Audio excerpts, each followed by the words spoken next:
Hey everybody, welcome to the very final episode of Season 1 of Fright, the show that takes two horror franchises, puts them together head to head, movie by movie to find out which is the superior franchise. I am Nick. And I'm Joe. And this season was all about Freddy vs. Jason. It's all the Friday the 13th movies, all the Nightmare on Elm Street movies. It took us 3 fucking years. 3 years, yeah. That's not an exaggeration. It'll be 3 years and like 2 weeks of filming this episode. Yeah, which means it'll probably be about 8 months after this comes out. Exactly. I get around to it.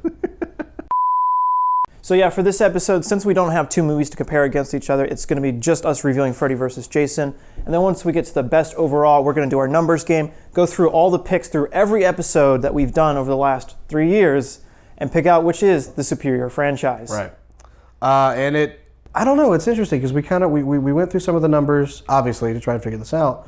Some of the numbers kind of surprised me. It didn't go the way that I thought it would.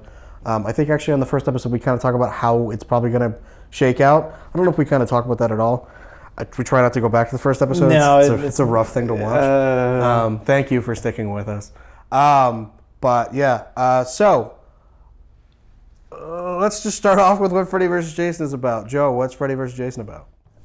It's exactly what you expect it to be. It's Freddy versus Jason. In the movie, Freddy is in hell, and so is Jason. And Freddy meets Jason, and he figures out from then, hey, I can use this guy to lure people and get them scared and remind them of me, and then I can get powerful again and come back to life. And Dave is actually mooning us off fucking camera, and I'm not looking at it. I'm looking right at Nick. And this is going to be the actual description for the movie. We're rolling with this. I'm really glad I did not look to my right. I couldn't tell if it was his head or his ass. It looks the same. I could feel the heat from the fucking shine.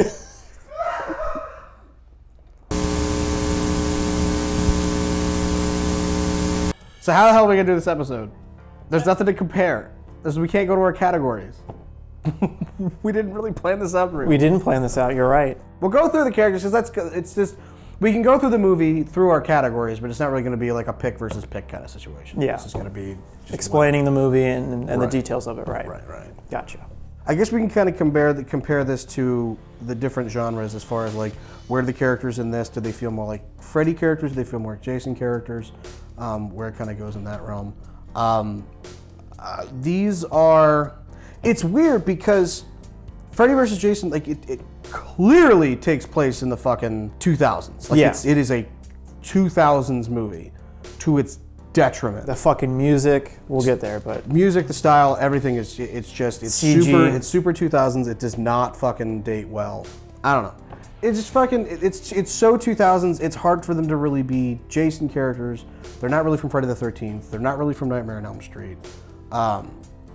It's kind of like Freddy vs. Jason versus the cast of Scream.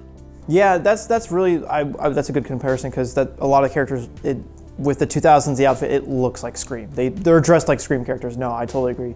But I would say the writing is obviously a very weak point because some of the dialogue is fucking terrible. Like the girls at the beginning, oh, you need to see a guy. It's like the most ham-fisted fucking dialogue. Yeah, it's super stilted. It's really bad. Yeah.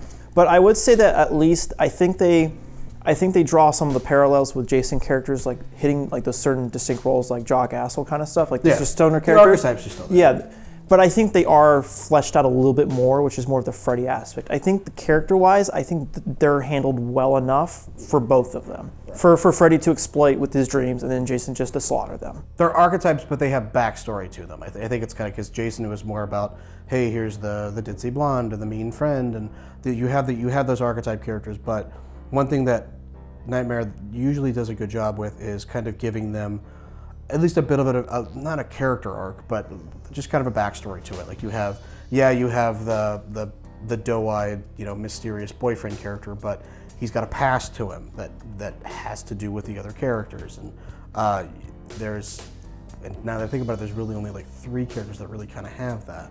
Well, I was going to say the nerdy character, he has an arc because he starts off the movie like he immediately gets rejected by the girls in high school. Ducky. Yeah, and then later he gives her shit like right to her face, and by the end of the movie, I mean, he's not like a strong character, but he's firing off a gun and he's at least like standing up to like Jason and Freddy. So I think he grew slightly as a character. And he grew in that it's not a good thing. It didn't do it well. It's just because it's kind of, oh, well, this is the way this character's supposed to go through. It was done for the way the movie needed to work. Paint by numbers. Yeah. Super paint by numbers. I want to say right off the bat, I do really like this movie.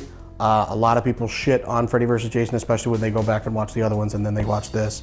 It is a totally different tone. We talked before that we tend to like the types of Freddy and Jason movies that we like are different than the average Nightmare fan or Friday fan. Because we like them for different reasons. Right. Like we like Jason X because it was exactly hilariously bad. We like fun. Like we like to watch movies for fun and try to kind of just it's more of a almost kind of approaching them almost in like a blockbuster kind of style, where we like the bombastic stuff. It's weird. Like it feels like a '90s direct-to-video '90s action movie. Like in this one, it's like Jean-Claude Van Damme versus a truck. I don't know. Fucking. It feels very gimmicky and it feels like a blockbuster like event kind of thing, which it should. It's literally two juggernauts of the fucking industry going against each other, and it certainly does that in the last 15 minutes of the movie. I mean, that's really what we're there for, and obviously we'll get that into more the later discussion, because that's literally what you're there for, and that part it nails really well is that action scene, that final climax. But I would say overall, I think, like if we're going with characters, like I think Freddy himself was pretty well fleshed out in this movie. It gave a pretty nice recap at the beginning of who he is, what happened to him, and where he is now. That's the best telling of the origin we've ever gotten. Yeah, no, it blows Freddy's nightmares out of the water. Yeah. Robert Englund, like it's all about him. It's because it's not just some fucking stunt double in the shadows. Yeah. So before we get too much into Freddy versus Jason and all that, we should probably go over the cast of characters in this movie because there's some kind of memorable ones, maybe not for the reasons we want them to be. We have Brittany Murphy, Potato Cop, Jason Ritter, Dr. Dad, Booby Ball Cap, not Jason Mewes, not John Cusack, Beyonce's backup dancer, and Alex Jones. Oh fuck! I forgot about Alex Jones. Alex Jones is in this movie. He plays the dad of one of the kids. Hillary Rodham Clinton, leading all the dream demons. This is what the decapitated head of an American looks like. Freddy Krueger and his Pizzagate. That's a nightmare on Pennsylvania Avenue. They're giving all the kids hypnotics to go to sleep. They're giving the kids drugs and making all their dreams gay. Freddy Krueger, he turns into a caterpillar, turns the caterpillar gay. And he smokes hookah. I started taking these Hypnosil treatments and this is what I look like. Jason Voorhees is another one of those globalist conspiracies. All the kid murders in Springwood, it's a false flag attack. They're all crisis actors.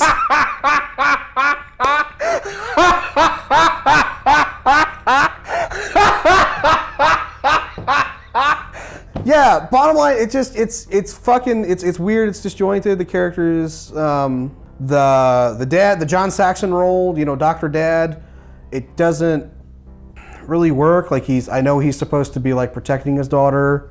He comes off way more of an asshole though. Yeah. I mean, even though he's technically justified by the end of the movie, right? It's still not set up correctly. Right. So he just comes off as a fucking asshole. As far as the cover-ups are concerned, this is actually the nicest that they've ever come up with. Like, oh, we'll make a drug where the kids don't dream. I just realized there's a basement full of kids in a coma. Never mind. I forgot about that part. Pizzagate is real. They're keeping kids in a basement. Buy my herbal Hypnosil supplements. Hypnosil. This is what the globalists make you take, so you no longer have the American dream. Like I said, it's one of those things. I think they tried to write the characters for both types of movies. Because like I said, they still have those character archetypes, like the stoner, the nerd. Not really so much a jock in this one. Not to go off on a tangent, because I know nowadays everybody kind of comes in with this slant of, is this movie problematic? Which, fucking, yeah, because it was made 20 fucking years ago. The character of Kelly Rowland, she is your stereotypical, African-American girl propping up the white girl kind of character. After watching Horror Noir, the Shudder documentary, that's glaring now. It's like there's a spotlight showing on that. It's weird seeing that part, and then also when I saw this movie I saw it in Cincinnati in a part of town that I was not the majority of the audience. And there was a lot. It was the opening scene of Scream, where you have that African American audience. You have all the black people screaming like, "Oh, you can't go in there!" Like she's talking back to the screen, doing that whole like stereotypical fucking everybody knows the fucking joke or whatever. And that was happening through the entire movie. And I'm not gonna lie, it didn't hurt the experience because it's not high art. But they're going through the entire fucking movie, and they're screaming at people, and they're laughing, having a good time. But there's a line at the end of the movie. Kelly Rowland starts, talking shit to Freddy Krueger. As soon as she pops up, Freddy looks at her and he's like, dark meat. As soon as he said that, the whole theater went fucking silent. Like they did not know how to react to that. On the flip side, there's actually, the writers of this talk about it a lot. There's a line where she calls Freddy Krueger a faggot in a sweater. And the writers of the movie are like, yeah, no, that's not cool. Like, we didn't write that at all. That was just a line that was kind of thrown on set, like an ad lib. So that was one thing that they actually brought up, where like, yeah, no, that's pushing it a little too far. It's pretty distasteful. Which is weird, considering like it's about a child rapist, child murderer, and it's a slasher and gory. She was like giving shit about his dick size, literally in that same scene. Right. And then but the homophobic slur is like that's where we draw the line. It's like, I get it, but it's weird. Like, but that's something that comes up a lot in this movie. Is people do mention that scene a lot, and it did feel weird. Even watching the movie, I was like, that's okay, all right. No, that doesn't make you seem like the good guy here. Yeah, but all right, a little unnecessary. Yeah, but then again, it's prior to the times. It's it was the 2000s, coming off of that that late 99 Jerry Springer, Howard Stern, WWF era. Plus Scream, and we didn't really know where we were. This was 2 years after 9/11, so it's a weird kind of cultural time. Like everybody's kind of freaking the hell out. There's a couple elements of 9/11 that I kind of noticed. You noticed in the police station. Oh, there was a picture of George Bush up on the wall. Right. Which, obviously was given the time because, after 9/11, George Bush did the pitch at Yankee Stadium, the perfect pitch and all that, and that was kind of emblematic of the times. So, yeah, I think it's one of those things that is very much a product of the times. Like, you can't have, for instance, someone actually stabbed Freddy or Jason with a flagpole, too. Not John Cusack. I was going to bring that up. With the flagpole, with the flag unfurled, rolling it and stabbing Jason with it. So yeah, I did notice that on this viewing. Like, that's okay, all right. There's subtle parts of this movie that work. The rave scene is kind of fun. I remember thinking this movie was better. Like this viewing, I wasn't too impressed by it. I've actually never seen it before. Really? This was my first viewing. Okay. Yeah. Okay. Well, that's interesting. So if this is your first viewing, what did you think of it? Honestly, it was better than I was expecting. Yeah. Especially considering, we'll get into, the CG effects are fucking terrible, and they date terribly. All the CG blood is some of the worst I've ever seen. CG anything. CG anything. Yeah. It's especially a stark contrast considering when there are practical effects, like Freddy doing the wall gag again. Like, that part was real as opposed to the other movie we're not going to mention by name. I would say it's kind of middle of the road. It's one of those things that, I think the Freddy vs. Jason stuff is definitely the strongest aspect, especially the last act. But getting there doesn't really work that well for me. It really does not age well. Yeah, it's very much a product of the early 2000s, and that's some of the stuff I hate the most. I fucking detest Daredevil with Ben Affleck, Electric Nachos, whatever that fucking movie was. That was terrible too. Like Catwoman. I had some Catwoman vibes in this movie too. I don't really? It was more so. It was part of it towards the end of the fight, the exaggerated physics and all that. It was. Some of it was fun. The Matrix-y shit. Yeah, some of it was fun. I liked the setup for the ending, with the giant concrete mixer and all that, Freddy swinging. That stuff was cool. I liked that stuff. That was really creative, and that's something I haven't seen in either movie. And them fighting each other with their weaknesses. Jason's not afraid of water, despite what this movie might tell you. Yeah, that's fucking. That was the worst. Oh my god. That's. just doesn't make any fucking sense. That doesn't make any sense. We actually joked around. We were watching this with Dave, and Dave's like, "Oh no, it's okay, it's fine." It's like, no, this is like if you were to take James Bond and he suddenly says, "I'm no longer drinking." Like this, no, this is fucking character drinks. That's what I'm voluntarily celibate. Right. I'm waiting till marriage. I'm not going to use a gun. Guns kill people. Like, no, it's a part of the character. He lives in the water for all intents and purposes. He might as well be a fucking snork. Yeah, no, that's stupid. The fire thing with Jason, I'll give you. Yeah. They've talked about that before. I'll give you that one. But like, what else could you really say? Like, oh, this is their weaknesses. This like that terrible fucking scene. Wait, Freddy died by fire, Jason by water. How can we use that? It's just like, what? Yeah. Where the fuck does that come from? Like, what that scene is? What the hell? And that was part of the bad dialogue too, is because like them and like later in the van too, when they like figure out 2 steps ahead of like what Freddy's plan is, like they couldn't have made that logical conclusion on their own. They explained the entire arc, the entire exposition. It was like there's no reason they would know that. It was just because exposition needed to happen, and that's how they wrote it. Right. So moving on from characters, we're going to go into best kill because that is a category we can actually do some real voting on since both characters have kills in this movie. When it comes to my pick, it's going to be Jason. For me, I'm going to go with, it's the beginning of the movie, but I really like it. It's the shitty boyfriend getting stabbed and then fucking folded in half. Yeah. It's like the practical effects part of it is good because there is a couple CG elements that are added in some of the shots, but the actual practical stuff looks great.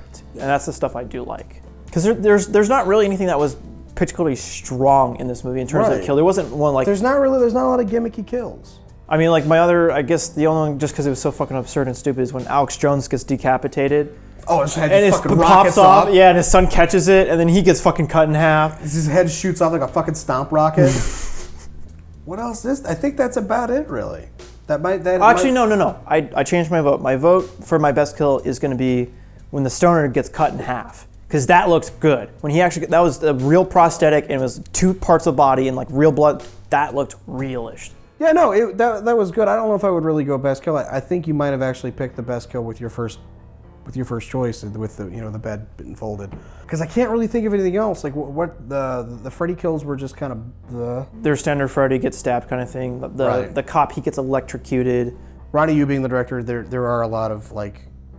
There's some like samurai martial arts. I think I said a lot of wire work. A lot of wire work. It feels kind of like Freddy talks to the camera like he feels like an anime villain. Like, oh, I'm not ready, but soon I will be. He's literally doing his exposition to the camera. He's literally monologuing. Yeah. It's weird. Like I don't hate it. Like it's a weird direction to take it, but like that kind of makes sense. The pit scene with the cement mixer and all that, like it's Freddy Krueger gets to be Wile E. Coyote. Like it might as well have just said "back me" on the side of that fucking mine cart. Well, that was actually some of the stuff I did like. Is I love it. Because they really amped up some of the like Freddy's Dead kind of like humor, and like that was definitely some of the strongest Freddy aspects. Did it better than Freddy's Dead did. Yeah, no, for sure. It understood the tone, and it still kind of did that. Like they did the pinball scene in the dream. Good, I liked it. It's Jason getting fucking flung around inside the thing. Bing, bing, bing. Yeah. Right. It's goofy, but it still kind of fits the tone.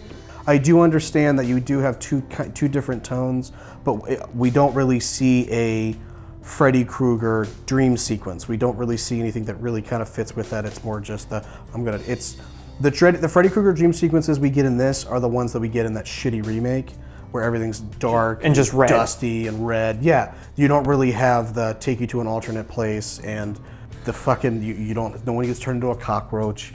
There's no demon soul pizzas. There's nothing like that. Well, because like usually with those, they kind of it's the lead in that you can't tell it's a dream. Right. And there's only one scene in this movie where that happens, and it's when the one girl falls asleep and then like gets kissed by her dad, which is obviously Freddy. But that was the only one that like it you couldn't tell initially that it was a dream. Everything else was this is a dream, this is a nightmare, and it kind of ruins that aspect, the surprise, if you will. Yeah, it would have been nice to kind of have a little bit more of the Freddy aspect. Do you feel like this is more of a Freddy movie or more of a Jason movie? I think it's definitely more of a Jason movie that Freddy hijacks. in the sense that like Freddy's like the puppet master in this movie up until he can't control Jason. That's when shit gets fun. Right. But yeah, no, it's distinct. It's definitely a Jason movie first. It's only like the setting is a Freddy movie, but the way it's constructed is a Jason movie, I think. Yeah. Overall, though, like I said, don't get me wrong, we're being critical because this is a review. I do like this movie. Yeah, no, I would definitely watch it again. It's a fun movie. It's a lot of fun. It's definitely a lot of fun. It's a blast. It's much better than when it comes to the blank versus blank and like the big fight. Freddy versus Jason, Alien versus Predator, Godzilla versus King Kong. This is the only one that works. The AVP movies are the worst things I've ever fucking watched. Really Requiem was terrible. But yeah, no, this movie is a fucking blast. I think the bed might be the only thing. I can't think of any other like really great kills in the movie. There's really none of them really stand out that much. Yeah, I gotta go bed. You're going. I think I'm still gonna go with bed. I really like the Discerned again. Like I liked it from a technical aspect. I think that one would be my favorite. Yeah. But in terms of being just like a better kill, yeah, the bed one. I would agree. And then with kills, like there's no contest. It's by our count, because there's different counts online, but by our count, we did 19 for Jason and 4 for Freddy, or 5? 4 for Freddy. Because when I was looking online, they had written 2. The reason we put 4 is because there's 2 flashback kills in this movie, and I count those towards his count. Because otherwise, he would literally have fucking 2. Right. But no, there's literally a scene like in the rave in the cornfield. Jason literally just fucking slashes like 8 people in the span of 30 seconds. And then every time that somebody gets killed, both of us are just like 14, 15. We're just counting them as it's happening. Horatio Sands gets fucking pierced through like 16. So for our next category, it's going to be music. Like I said, it's kind of different this episode since we don't have 2 movies to compare. There's not really a vote in this aspect, but there's a fucking vote. It loses points because of El Nino. 3 times too. There's so much El Nino in this fucking movie. Because the intro, the big fights. Yeah. No, I don't. In fairness, I don't think the big fight is El Nino. I think we were just making jokes. But I think the intro and the ending outro. Music is definitely. Oh my god! It's like Daredevil. It literally is like Daredevil. It ends on some terrible early like hard rock song. It might as well have been fucking Disturbed. I think Daredevil was Rob Zombie because there's literally a song where he just screams Daredevil. That's just the song. Yeah, it's the Man Without Fear. Daredevil. That's what he does. It's literally what he does. That's the song. That was the era of this. This soundtrack was released by Roadrunner Records, which you're a generation behind. Actually, I was gonna say a lot of bands I listen to. Killswitch Engage is Roadrunner. Yeah. That they were the new metal / metalcore. Label. Yeah. I'm gonna pull up what this soundtrack had on it because I remember liking the soundtrack.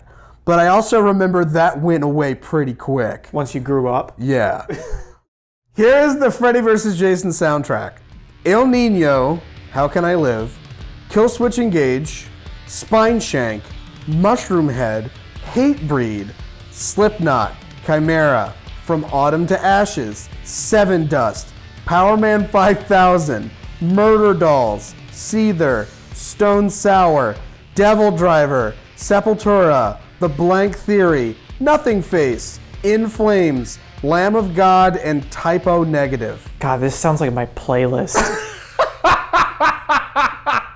Holy shit! That's way too much Corey Taylor. But it's like a step up. It's like you could literally just go with all of these. It is very, very new metal 2000s. It's I remember this soundtrack. I used to listen to this soundtrack and the Matrix soundtrack. Oh yeah, that's right. Oh god, yeah. I felt so dirty. You should. But yeah, I'm going to take a point away. So this movie now has negative points because we weren't getting points earlier. But yeah, no, Jesus. As far as the score, I don't think there really was much Manfredini influences. No, it didn't do any of the strings. It did the 1-2 like Freddy like rhyme, but yeah, like actual like score. But it didn't have the nightmare theme. It didn't have the piano theme.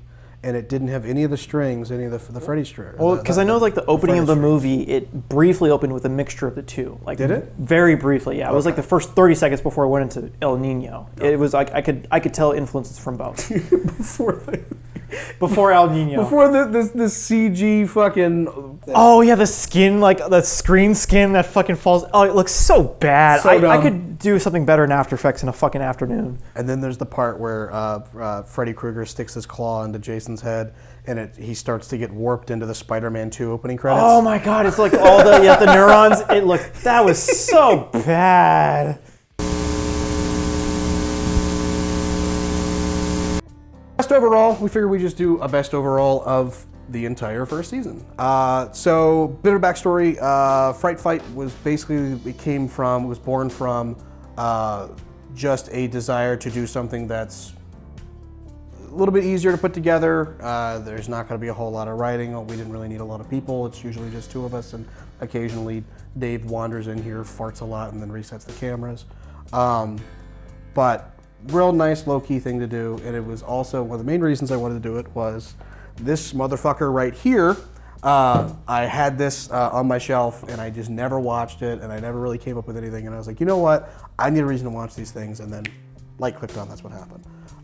So basically just want to kind of give a shout out to this box set, because if it weren't for this, we wouldn't have fucking done that. I was gonna say, like, as for me, it's one of those things, like, I've never really been that much of a horror guy. Right. And then this has been a great You're entry. not a horror fan. We never would have known from all the fucking episodes we watched. The spice must flow. Fuck you. We're gonna watch Dune next. He doesn't want to, but we're going to. We're not doing that. We're going to. We're not doing that. But yeah, it's one of those things that, like, I've never really before had an interest in sitting down and watching these, because I've never really saw them as worth my time, right, to be honest.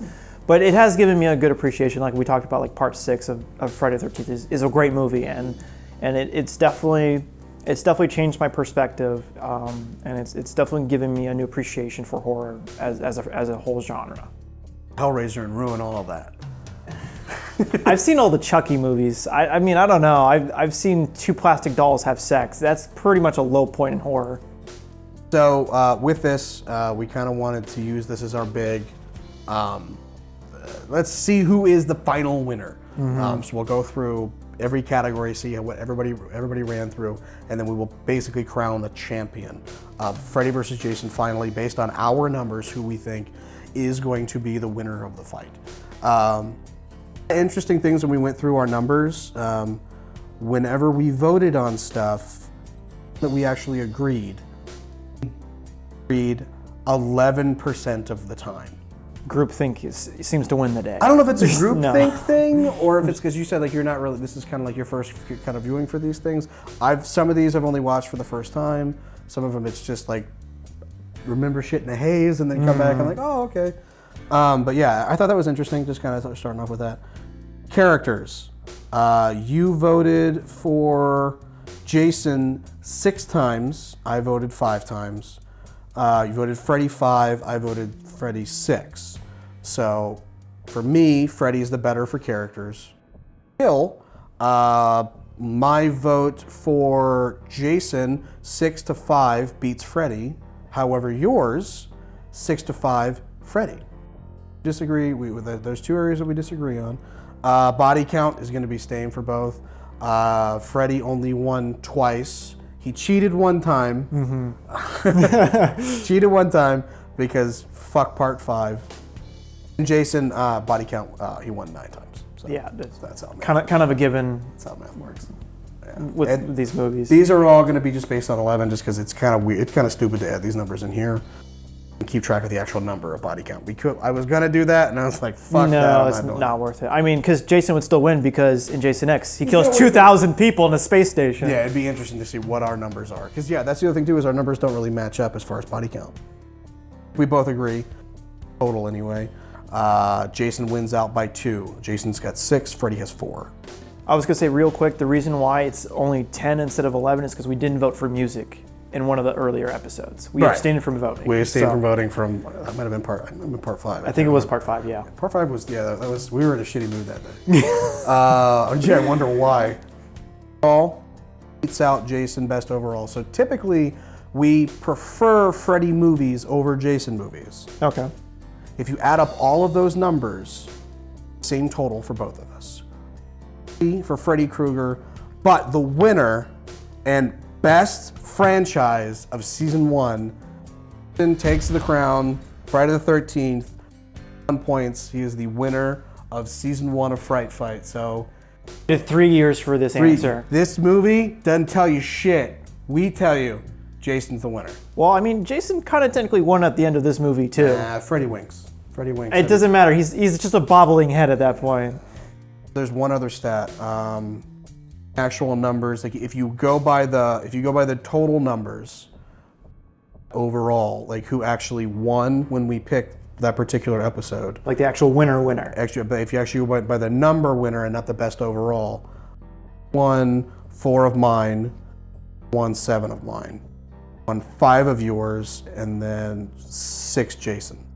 So let me ask you this. So we just went over all the numbers. How do you feel about what we came up with to what we watched? Do you feel like that Jason was overall the better franchise, or do you think Freddy was? Well, in the immortal words of Scott Steiner, the numbers don't lie.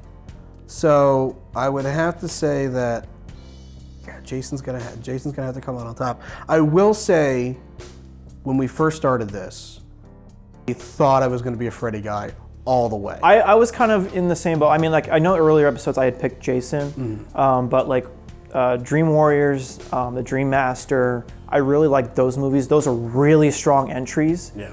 And I think it kind of comes down to like obviously part 6 of Friday the 13th is the best Friday movie. Hands down, it's fucking perfect. Yeah.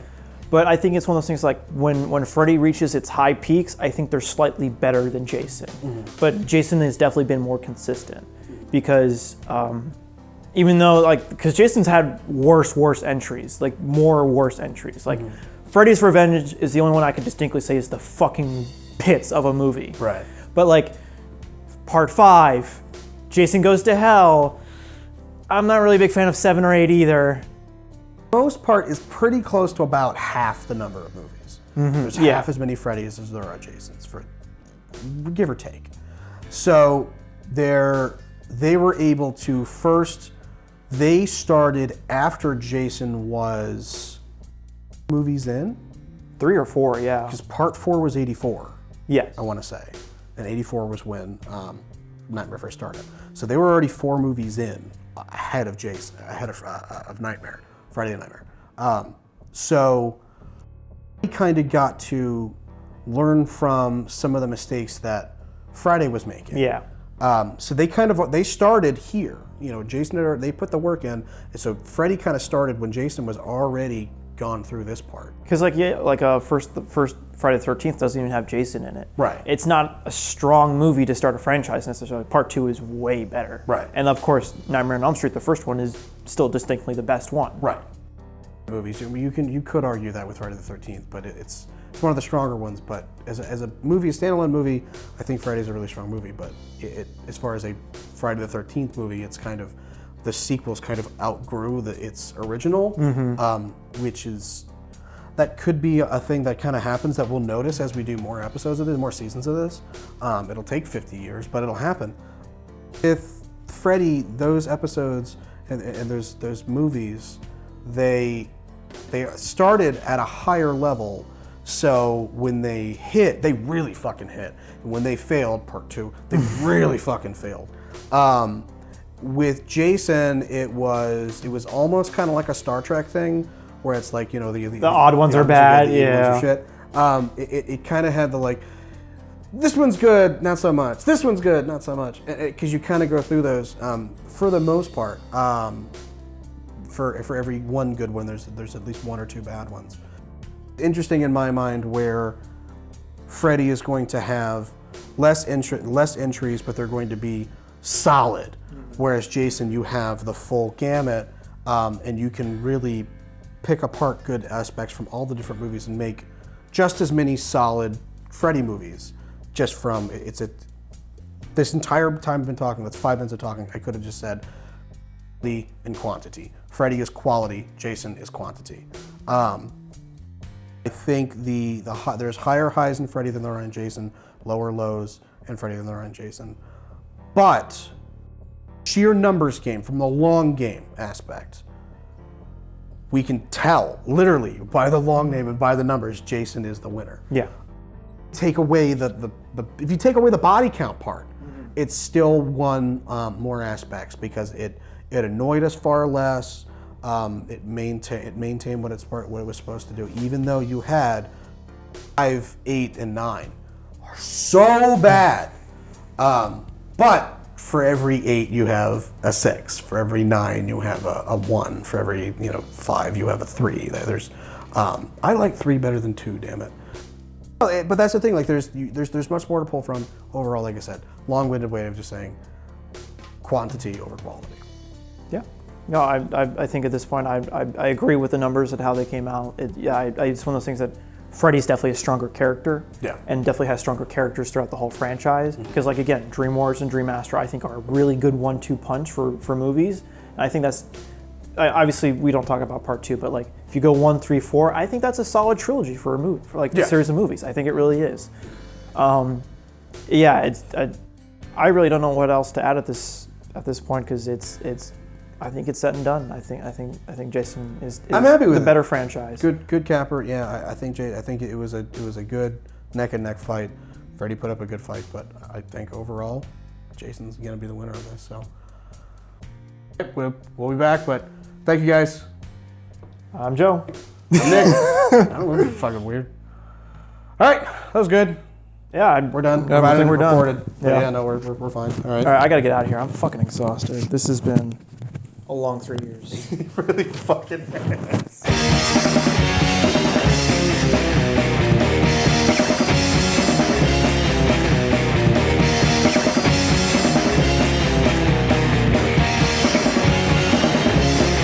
Get up and kill!